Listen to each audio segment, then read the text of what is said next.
Assalamualaikum warahmatullahi wabarakatuh.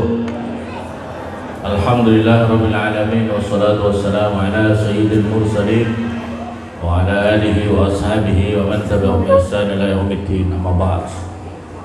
Jamaah rawatib di Masjid Imam Rais, Masjid Imam Rais ya. Masjid Ar-Raisi yang dimuliakan oleh Allah Subhanahu wa taala.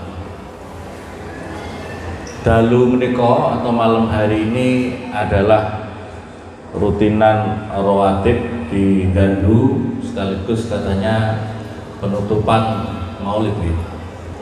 Ibu-ibu penutupan Maulid gitu. Penutupan Maulid sehingga ibu-ibu bikin ambeng masing-masing. Bapak-bapak, ibu-ibu yang kula muliakan, pentingnya kita dengan peringatan-peringatan Maulid itu adalah supados kalau campur pakai bahasa Indonesia. Kalau pakai bahasa Indonesia, masalah jamaah saya itu bukan wong Gandu tok. Nggih. Karena apa kita memperingati Maulid Nabi itu sesungguhnya adalah supaya kita semakin mengenal Rasulullah, supados kita semakin dengan mengenal, supaya kita semakin mencintai Rasulullah. Kata pepatah, tak kenal maka maka jenengan cinta boten dumateng Kanjeng Nabi. Ibu-ibu kenal boten dateng Kanjeng Nabi, cinta dumateng Kanjeng Nabi. Untuk cinta tandane kudu kenal dumateng Kanjeng Nabi. Nggih, akhlak perilakunya Kanjeng Nabi, cara dakwah Kanjeng Nabi, keluargane Kanjeng Nabi. Ibu-ibu kenal kabeh, garwa-garwane Kanjeng Nabi apal, putra-putrine apal kabeh napa mboten? Sampai kenal pundi keluargane Kanjeng Nabi kali keluargane Ayu Ting Ting? Sampai kenal pundi keluarganya Kanjeng Nabi kalau bintang-bintang film, bintang sepak bola? Masya Allah. Mulane maka oleh karena itu peringatan Maulid Nabi dengan membaca sholawat salam, dengan ceramah-ceramah itu adalah maksudnya supaya kita semakin meneguhkan rasa cinta kita kepada Kanjeng Nabi. Kenapa kita perlu cinta? Karena luar biasa, nggih. Karena cinta itu bahkan tidak hanya wong muslim. Abu Lahab, tabbat yada Abi Lahab, itu ketika lahir Kanjeng Nabi, itu adalah dia bahagia banget. Saking bahagianya budak yang memberitahukan itu kemudian dimerdekakan. Gara-gara itu dan setelah itu keponakannya itu semakin besar dan membawa dakwah Islam, membawa kebenaran. Dia adalah paman yang paling musuhi. Paman yang paling musuhi Kanjeng Nabi itu diantaranya adalah Abu Lahab, yang dinas di dalam Al-Quran, tabbat yada Abi Lahabil wa tabb. Itu dinas Al-Quran. Tapi selama hidupnya, kadang-kadang bapak-bapak ibu-ibu, ini sing musuh Kanjeng Nabi ini keluarga Abu Jahal, Abu Lahab, keluarga sebagian besar keluarga itu sing musuhi kalau perjuangan Kanjeng Nabi. Mulane nggak usah heran. Sunnatullahi allati qad khalat wa lan tajida li sunnatillahi tabdila wa lan tajida li sunnatillahi tawila. Kadang-kadang pejuang-pejuang dakwah ini kadang-kadang sing musuhi malah keluargane dhewe. Nggih napa mboten? Wonten napa mboten ngoten niku? Nggih, masalah ngendikane dalam hadis Nabi kalau tidak salah, lala sahabat itu wali Abu Jahlin wali ummatuhu. Ngendikane Kanjeng Nabi ngeten, ibu-ibu mireng mboten? Ngerti bahasa Indonesia mboten? Sanggep ngerti lah wis. Ngendikane Kanjeng Nabi, saya itu perjuanganku iku ana sing musuhi li Abu Jahlin. Aku sing musuhi Abu Jahal. Umatku sing berjuang kaya aku, ya ana umate Abu Jahal. Umatku sing berjuang di jalan kebenaran juga ana sing musuhi kaya umate Abu Jahal, ya, umate Abu. Wong Gandu ini ana umate Abu Jahal mboten? Ibu-ibu, bapak-bapak, wong gandu ana sing dadi umate Abu Jahal apa mboten? Ngacung-ngacung, difoto. Keluarga apa mboten? Angger keluargane sing berjuang agama kok musuhi, berarti milih dadi umate Abu Jahal. Nauzubillah summa naudzu. Aja sampai nggih, aja sam. Dadi nek upamane ngoten wong urip niku karek sampean milih. Sampai kepingin jadi umat Kanjeng Nabi atau umat para pejuang-pejuangnya Kanjeng Nabi atau menjadi umat Abu Jahal. Pilihan, nggih. Tinggal pilih. Bapak-bapak, ibu-ibu, tinggal pilih, nggih. Lan karena itu niki hikmah. Jadi hikmah memperingati Maulid itu adalah diantaranya bagaimana menumbuhkan rasa cinta dumateng Kanjeng Nabi. Wonten sahabat Nabi ya.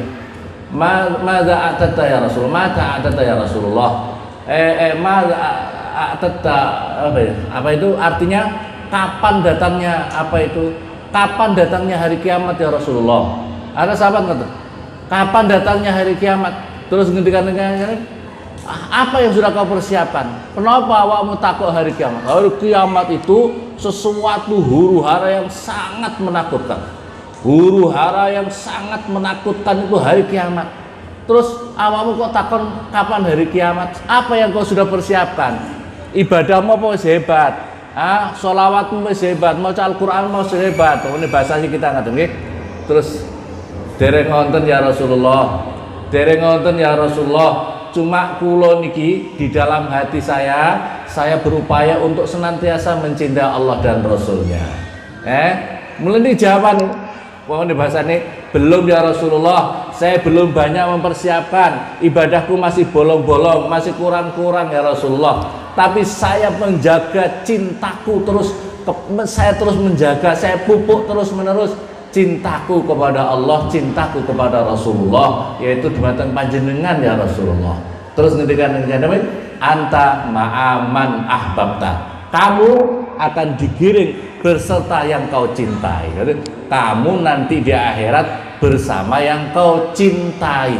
Masyaallah muslimin, bapak-bapak ibu, penting banget dumateng apa urip kita niku selalu berupaya yang penting cinta kita itu dumateng Allah, dumateng Rasulullah. Cinta kita dumateng wong-wong sing cinta dumateng Kanjeng Nabi, cinta dumateng orang-orang yang mencintai Kanjeng Nabi, para ulama, orang-orang yang menjadi pejuang-pejuangnya Kanjeng Nabi. Niki harus kita jaga, nggih. Niki harus kita jaga cinta kita kepada, bukti cinta kita dumateng Allah, Rasul, dan Rasulnya itu juga kita mencintai orang-orang yang cinta dumateng Kanjeng Nabi Muhammad sallallahu alaihi wasallam. Niki yang penting. Kalau sampean kepengin selamat, jaga cinta sampean itu. Jaga cintanya. Mengenai kamu akan bersama orang yang kau cintai. Masyaallah muslimin, cinta ini bapak-bapak ibu-ibu, cinta kita ini kadang-kadang ada yang membuat bias, ada yang membuat rusak. Cinta kita dumateng Allah, cinta kita datang Rasulullah, itu ada sesuatu hal yang bisa menghancurkannya, yang bisa mengkaburkannya. Yaitu nopo? Ketika hati kita, hadirin, ketika hati kita, dada kita sudah dipenuhi oleh cinta-cinta yang lain. Masyaallah muslimin, dada kita ini ibarat wadah. Dada kita ini ibaratnya gelas. Kalau gelas dada kita ini dipenuhi oleh teh, maka tidak akan bisa diisi kopi.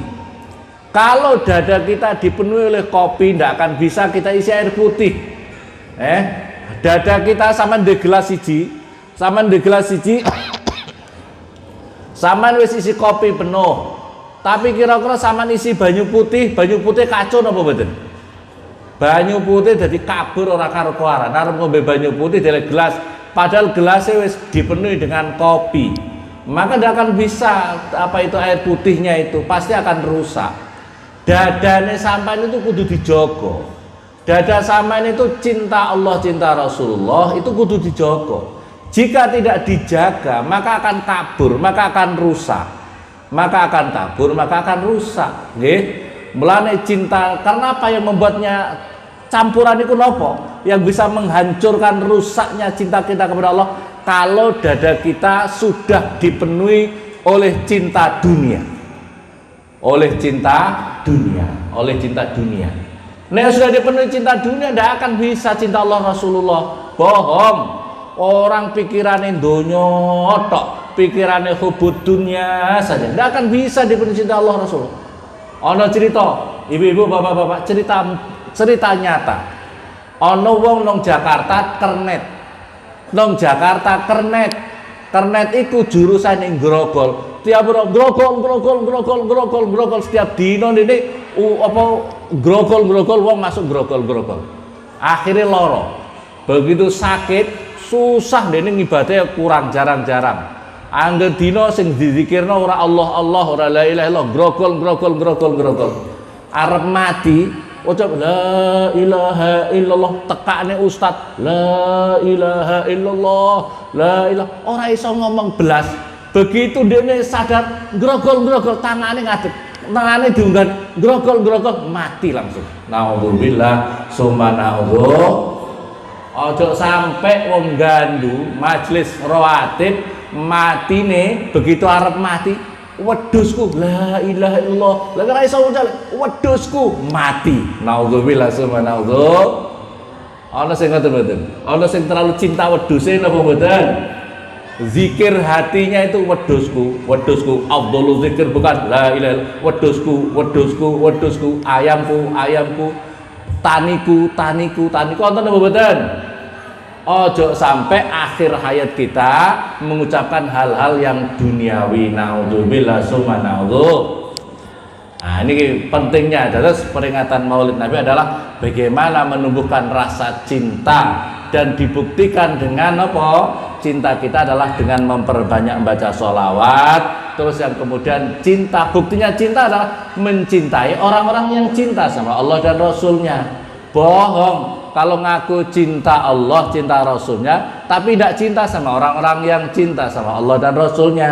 Nggih, itu bukti cinta kita. Nggih, sama dengan umpamanya jenengan cinta sama bojone sampean. Kalau hidup sama cinta sama bojone sampean, tapi tidak cinta orang-orang yang dicintai oleh bojone sampean.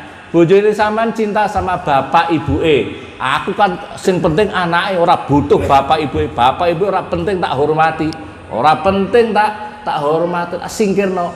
Keluargane tak singkirno. Ndak akan bisa. Nggih napa mboten?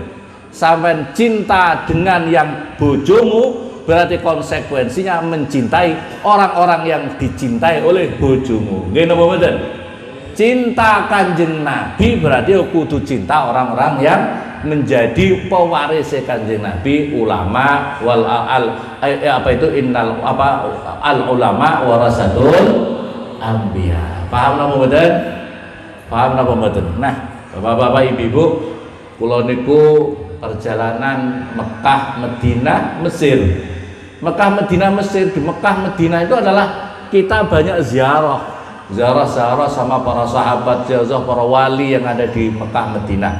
Cuma kalau di sana di Mekah, Madinah, karena memang fahamnya Wahabi, salah satu jasanya Wahabi itu adalah menghancurkan situs-situsnya umat Islam. Makom-makom para sahabat, makom para wali itu tidak dihargai belas di Mekah, Madinah. Nah, itu kita rasakan yang ada di Mekah, Madinah. Begitu kami terus sampai di Mesir, ya Allah, ya Rabbi subhanallah. Di Mesir itu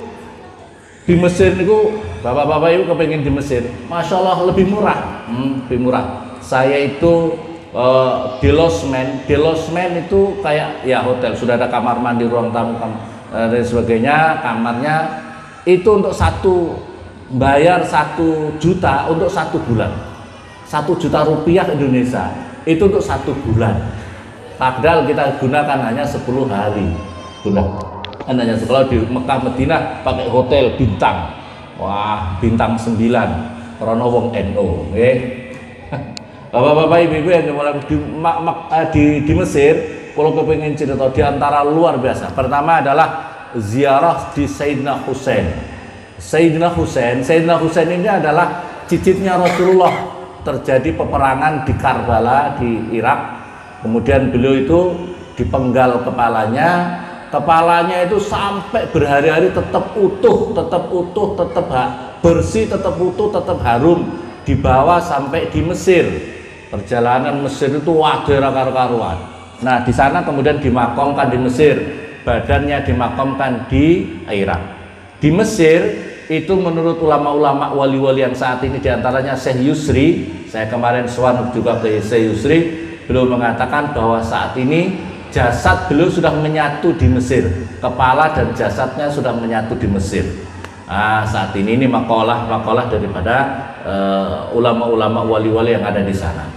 Jadi kita ziarah di Syekh Yusri, Sayyidina Husain. Begitu juga putri-putrinya, cucu-cucunya Rasulullah yang putri-putri. Yang berikutnya lagi Sayyidah Hafisah. Sayyidah Hafisah niki ibu adalah seorang ulama perempuan yang hebat, hafal Quran, ahli hadis, ahli fikih luar biasa. Yang diantara muridnya adalah Imam Syafi'i. Di antara muridnya Sayyidina Hafisah niku Imam Syafi'i. Dados bapak-bapak ibu-ibu, nek sampean kepingin tahu seseorang itu hebatnya kayak apa, ilmunya kayak apa, seorang ulama besar itu lihat murid-muridnya. Seperti jenengan ingin tahu Syekhina Maimun Zubair itu hebatnya kayak apa, sampean lihat murid-muridnya. Di dunia ini, di seluruh dunia ini murid-muridnya hebat-hebat. Murid-muridnya Mbah Yai Maimun menurut ada yang disampaikan saat ini sudah ada 150 orang yang sudah diangkat menjadi walinya Allah, muridnya Mbah Yai Maimun. Muridnya saja saat ini sudah 150.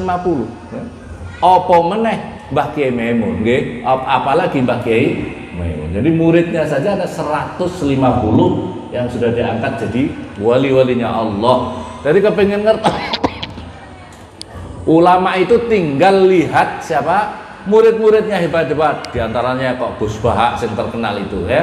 Muridnya sinten? Muridnya Mbah Yai Maimun Zubair. Masya Allah. Saman kepingin lihat. Begitu juga sama lihat Siti Nafisah. Siti Nafisah hebatnya kayak gitu. Di antaranya punya murid yaitu Imam Syafi'i. Imam Syafi'i ini ketika sakit itu sowan ke minta didoakan sama Siti Nafisah. Didoakan sembuh. Begitu sudah yang terakhir sakit-sakit lagi diantaranya, terus diutusan lagi muridnya disuruh ke Sayyidah Nafisah minta didoakan Imam Syafi'i sakit. Maka Sayyidah Nafisah semoga mata'allah semoga Allah memberikan nikmat perjumpaan dirinya dengan kekasihnya Allah. Maka Imam Syafi'i paham, oh berarti aku sudah mau mati, saya sudah mau wafat. Maka beliau minta salah satu hasilnya, kalau saya wafat nanti tolong aku disolatkan juga. Disolatkan di masjid beliau banyak sekali, tapi minta jenazahnya juga dibawa ke Sayyidah Nafisah untuk disolatkan supaya mendapatkan doa salah satu gurunya. Imam Syafi'i itu adalah pecinta ilmu, gurunya wakeh, nggih. Di antaranya yang saya sowan di antara guru-gurunya Imam Syafi'i adalah Imam Waqi'. Salah satu gurunya Imam Sayyidah Nafisah, Imam Waqi', Imam Malik ya. Ada Imam Ali Zainal Abidin, saya ziarah semua di sana. Imam Waqi' itu ketika Imam Syafi'i matur terhadap hafalannya yang lemah, maka saqautu ila waqi'in su'ahifdi farsyadani ila tarkil ma'asi. Saat saya itu matur sama guruku Imam Waqi' terhadap hafalanku yang lemah, maka farsyadani, maka menunjukkan guruku ila tarkil ma'asi, pada meninggalkan kemaksiatan. Jadi kalau ingin orang hebat maka harus suka meninggalkan maksiat. Niki saya sowan kepada Imam Waqi'. Salah satu Imam Waqi' ini punya guru yang hebat wonten Mesir, Imam Al-Lais. Imam Al-Lais niku wonge dermawan luar biasa. Setiap hari Imam Al-Lais setiap hari itu beliau punya wadifah menyiapkan hidangan makan minimal 300 porsi. Bayangkan 300 porsi makanan di Mekah nggih. Loh, sampai sekarang ini Imam Al-Lais niku wafat sebelum Imam Syafi'i. Imam Syafi'i ingin berguru sama Imam Al-Lais, tapi Imam Al-Lais sudah wafat. Berguru sama muridnya Imam Waqi'. Lah Imam Al-Lais niku sampai sekarang wong sing ziarah teng mriku kabeh diweni hidangan. Kula sama keluarga teng begitu baca tahlil langsung disiapkan teh panas, terus hidangan apa itu, hidangan roti Mesir, hidangan roti Mesir. Ya Allah, setiap pengunjung mulai zaman dahulu sampai sekarang, mulanya sampean kalau kepingin ziarah ke Imam Les, di sana langsung sampean dapat hidangan teh, hidangan. Pulau sampai terharu, sampai menangis, ya Allah, sampai wafat pun itu beliau kok sampai misi apa tamu-tamunya dari seluruh penjuru dunia itu sampai dijamu terus sampai sekarang. Tamu-tamunya itu dijamu terus menerus sama beliau. Ya Allah, sampai menangis saya di sana. Nah, berikutnya lagi saya ziarah ke Imam Al-Badawi, Imam Maulana Ahmad Al-Badawi. Al-Badawi keramatnya luar biasa. Di Mesir itu ada hall terbesar. Pertama hall Imam Husain, yang kedua adalah Imam Al-Badawi. Imam Al-Badawi ini adalah keramatnya luar biasa.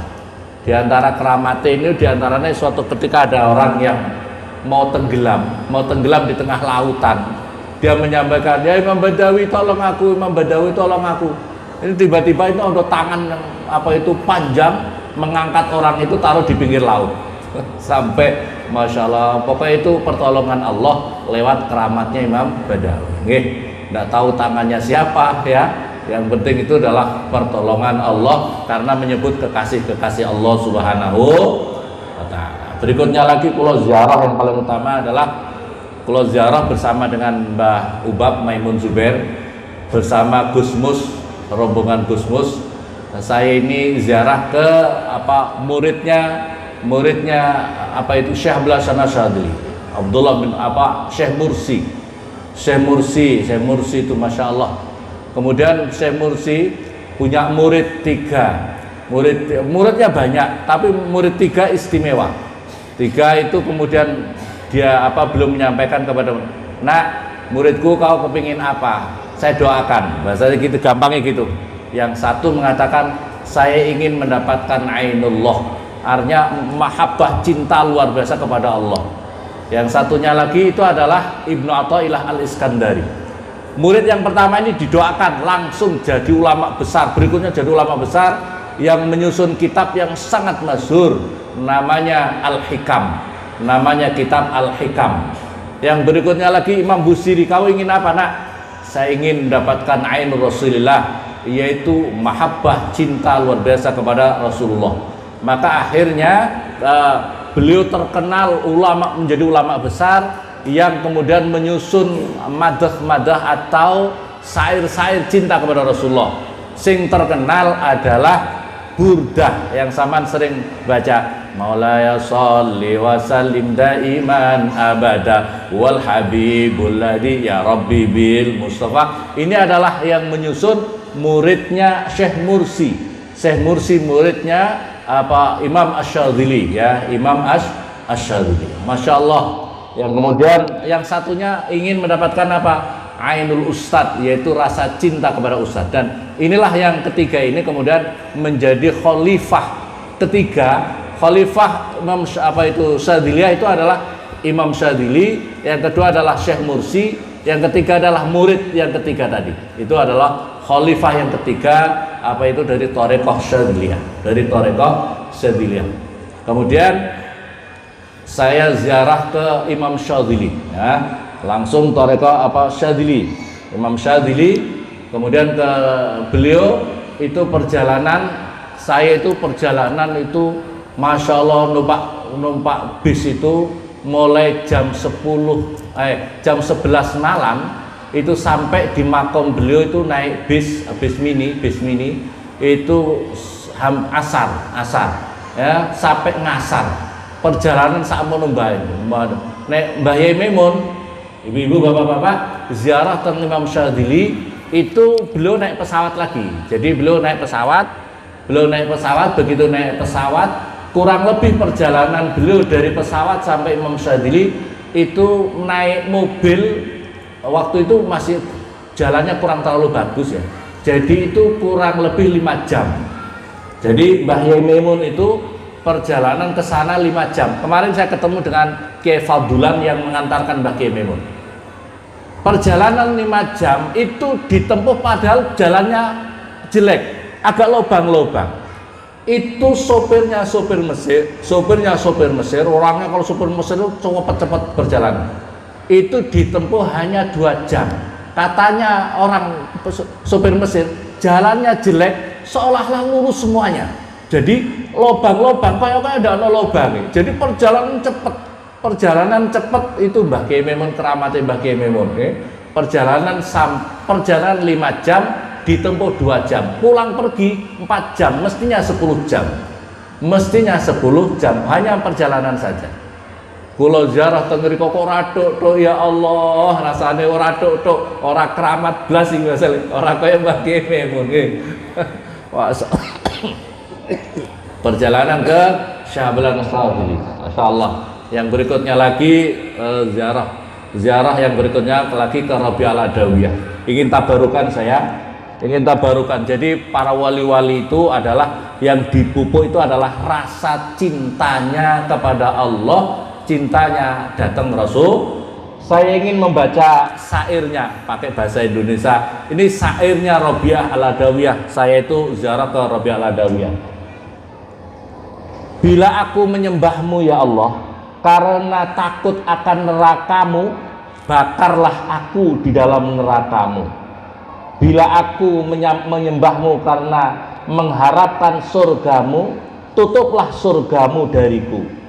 Namun jika aku menyembahmu karena engkau yang pantas disembah, janganlah engkau tahan diriku untuk kenikmatan wajibku daripada engkau ya Allah. Jadi ini mahabbah, apa itu? Syair cinta. Wahai Tuhanku, biarlah aku mencintaimu bukan karena surga yang kau janjikan, tapi karena cinta yang engkau curahkan pada diriku lebih berharga daripada segala yang ada di dunia ini. Cintamu adalah api yang membakar hatiku, membakar semua yang bukan engkau. Engkau adalah tujuan akhirku dalam pencarian yang tak berkesudahan. Walaupun tubuhku lemah dan rapuh, jiwaku menguat dalam cintamu. Engkau adalah segalanya bagiku, ya Allah dalam hidup dan setelah kematianku. Ini Rabi'ah Al-Adawiyah. Rabi'ah Al-Adawiyah itu seorang wanita istimewa. Salah satu orang teman dekat dan sekaligus yang mungkin murid Zinnun Al-Misri. Zinnun Al-Misri begitu taubatan nasuha, mengambil jalan sufi, mengambil tasawuf. Suatu ketika beliau itu naik perahu. Zinnun, panggilannya Zinnun Al-Misri, yang punya ikan nun. Suatu ketika naik perahu rupanya beliau itu kecopetan, uangnya itu dicopet. Naik perahu dikira punya apa? Enggak, bukan begitu. Dia itu naik perahu, begitu naik perahu ada saudagar kehilangan permatanya. Akhirnya wong digeledah kabeh, ora ono sing dicurigai kok kaya wonge miskin. Koyoke wong miskin. Mulane bapak-bapak ibu-ibu, wong iku aja terlalu berpenampilan miskin. Karena kalau berpenampilan miskin koyo-koyo minta dikasihani ya. Pakaian yang sederhana-sederhana yang wajar-wajar saja. Terus akhirnya geledah, Zinnun Al-Misri digeledah, kamu akhirnya enggak, saya digeledah kamu, tapi tetap dicurigai, dipukuli. Begitu dipukuli, ya Allah, tunjukkanlah kebenaran. Maunya, ya Allah tunjukkanlah kebenaran. Begitu beliau mengatakan seperti itu, seluruh ikan-ikan besar-besar, namanya ikan An-Nun, Zinnun itu, di dalam Al-Quran kan ada surat An-Nun itu. Ikan-ikan banyak banget dikeliling perahu itu. Terus beliau ngambil salah satu di mulutnya, membawa semua permata-permata yang besar-besar, yang indah-indah, lebih indah daripada yang hilang. Diambil lebih besar, lebih indah daripada seluruh yang ada ini. Langsung dikasihkan sama semua orang yang ada di situ, wis langsung taubatan nasuha, taubat gara-gara keramatnya Zinnun Al-Misri. Ini mulane masya Allah kita mengenal. Kenapa saya menceritakan saya ini? Jenengan kita menceritakan ulama-ulama, menceritakan wong kasih Allah, tatanazzalu alaihimur rahmah, maka akan turunlah di majelis-majelis itu rahmat karena kita menyebut wali-wali. Kalau kuatah banget wali-wali yang ada di Mesir. Saya menyampaikan semoga kita mendapatkan berkahnya dari kita menyebut para kekasih-kekasih Allah. Mugi-mugi dengan itu tumbuh di dalam hati kita, keluarga kita, anak turun kita semakin cinta Allah, cinta Rasulullah. Amin Allahumma amin. Kirang langkungi nyuwun ngapunten dan Allah ajmain. Assalamualaikum warahmatullahi wabarakatuh.